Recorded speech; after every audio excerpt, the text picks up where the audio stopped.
投資の日記。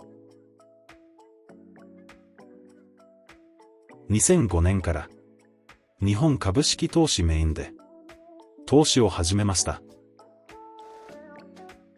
基本的に長期投資、たまに短期投資。投資金額&投資タイミングはまちまち。合計投資額約2550万円。2025年12月12日、資産残高9275万1492円。前日比プラス235万280円。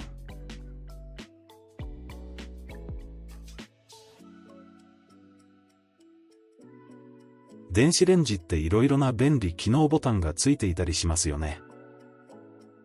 僕が今まで生きてきてそのようなボタンを使ったのって10回もない。っていうか、ただ単に僕が使いこなせてないだけか。いつも使うボタンはスタートボタンと時間ボタン、あとは勤め先の休憩室にあるダイヤル式タイプのもの。便利機能ボタンを使いこなせる料理マスターになりたいけど僕はズボラなのでちょっと無理そう。思ったが吉日で便利機能ボタンマスターチャレンジしてみようかな。